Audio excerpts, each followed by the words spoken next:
Good morning, my wonderful people. Hope everybody's having a happy Thursday morning.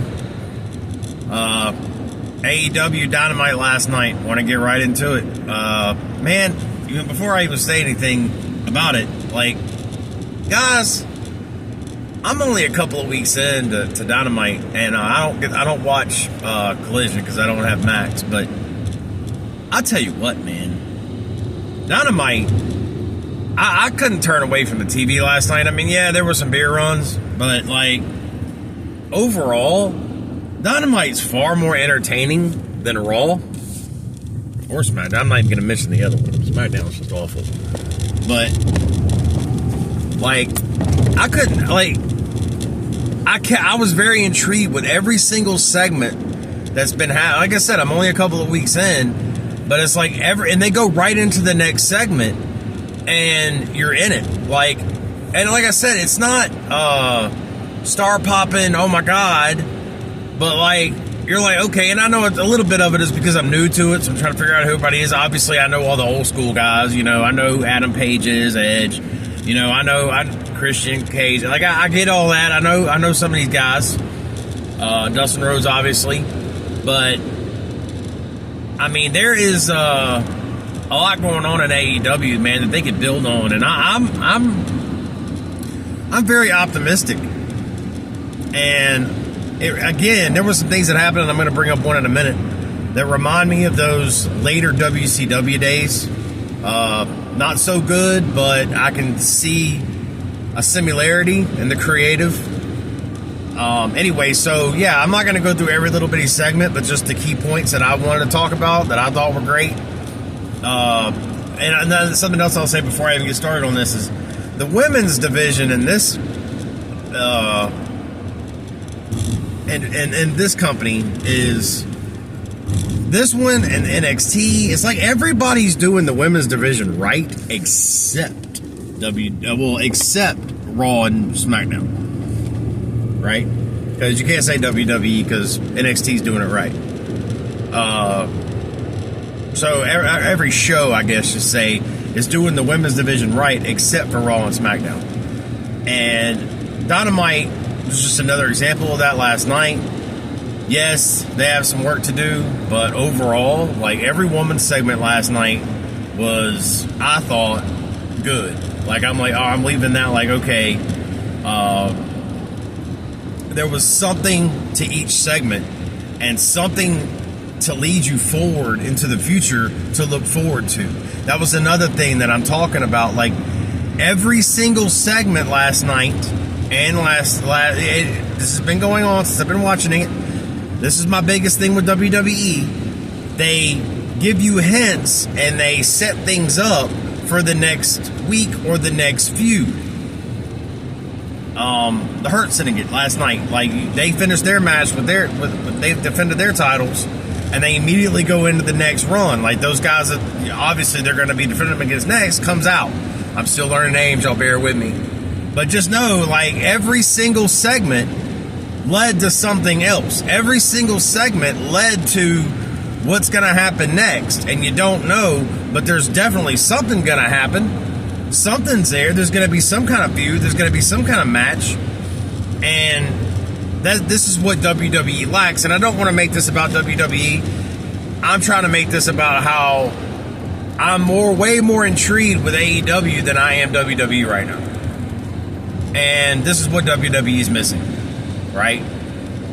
AEW's creative team, they're working. They're at work. They show up, John Cena. They're there, right? They're there. They're at work. And it shows. So props to AEW. Props to what they're doing. A lot of people give Tony Khan a lot of crap. I'm not right now. I know he's not. People put Triple H up on this pedestal, man, and I'm sorry. I know that Vince McMahon had his issues, and I know Vince McMahon was apparently over the last 10 years. Not a good promoter. Like, he did not do well with the company in the last 10 years from what I keep being told. Okay, again, I wasn't around. But, again, I keep making this about WWE and it needs to be about AEW. Shut up. Let's move on. So, Key points of last night. Let's go. Hangman Adam Page seemed to be a big deal. Kind of started off the night with him. I missed the first couple of minutes, and that was a big deal. But as I turned it on, he's slingshotting back, and it was kind of a big ordeal. They're in Texas. He's a face. They love him there. But what I wanted to just jump straight to was the first hour.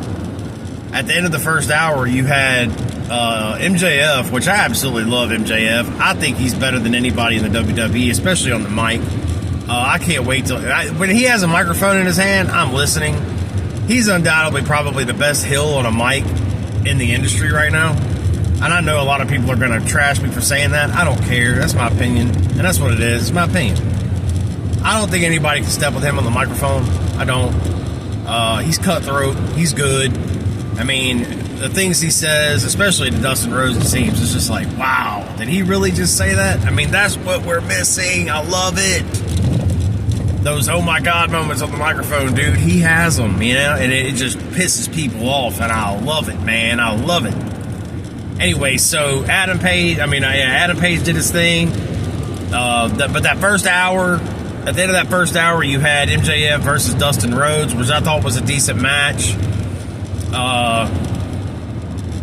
Dustin's a little bit older, but he can still go with the best of them, man. He always likes to say he's the last of his kind. They put on, I thought it was a good banger, man. They put on a good match. Of course, MJF would win with the crippler crossface. He'd knock him out because Dustin sure wasn't giving up. The crowd didn't want him to, man. They kept pushing him forward. It was a really good match. The crowd was involved. Something else WWE lacks, except for when they start that whole "this is awesome" junk. But anyway, MJF won the match with the crippler crossface. Dustin went out, and then after it was over, like, MJF is still just beating up on Dustin. And then, of course, Hangman Adam Page music play. He comes out. There's a good stare down between these two, again, leading to a future deal. And the crowd is super over with Hangman. Super over. I think that's good. And they super hate. They are not a fan of MJF, which I am. Big MJF fan right here. Yeah. Love his heat. I love the heat that he provides. I love what he does. I'm going to keep saying that. I'm a huge MJF fan. But him and Adam Page had a big stare down. And they fought. Security comes out, which I always laugh at because they're just as good as WWE security. Doesn't do anything, man. They come and hold them, pull them apart, whatever. They break away. They beat up each other. It's a thing. That was an exciting segment, bro. We're like in the first hour, right? And I'm already like, man, this is already so much better than anything I've seen on the other network. Just saying. Then we go to there was a 2 or 3 in a row women's matches. I was intrigued with. Megan Bain stuck out to me the most out of those matches. She actually won her match and then came back in the next one. And apparently she does the F5. She's a good wrestler too, man. I don't know. She didn't talk, so I don't know. I don't know how she is on the mic. If y'all know, let me know. I don't know. I'm learning AEW, man, and I'm loving this. I'm loving this ride. I'm definitely not getting off of it. Again, I don't have a Max account, so I'm not looking to get one. So I don't know how Collision looks. I do like the fact that they don't have the brands like WWE does. They're not going back and they're going back and forth. They're not specifically labeled like Raw and SmackDown like the other network. So I do like that. So I'll be able to see whoever on Dynamite. And man, I'm intrigued, bro. And then you got the Adam Copeland thing at the end with Jon Moxley. Apparently the belt's in a briefcase, and he's going to get in it, whatever. I don't know what's going on with that whole storyline because I haven't seen enough of that. I got to do some research on that storyline. I'm not as into that storyline as I am the MJF and Adam Page. I think that's going to be awesome. But apparently the world title's involved in this other feud between Adam Copeland and Moxley. I'll have to watch more to know more, but okay. I mean, that's all I really got to say about that. I didn't find it that interesting. Just seemed like a whole bunch of talking to me. Seemed like a whole bunch of WWE right there in that feud. But I don't know. We'll see. I don't know. But guys, like, leave your comments down below on AEW. Tell me what you think. And if you feel like there's something that I need to know because I'm new to AEW, tell me. Let me know. Man, I love y'all's feedback. So leave it down below. Let me know what's up. And we'll see you guys on the next one. Y'all have a good Thursday. Love you.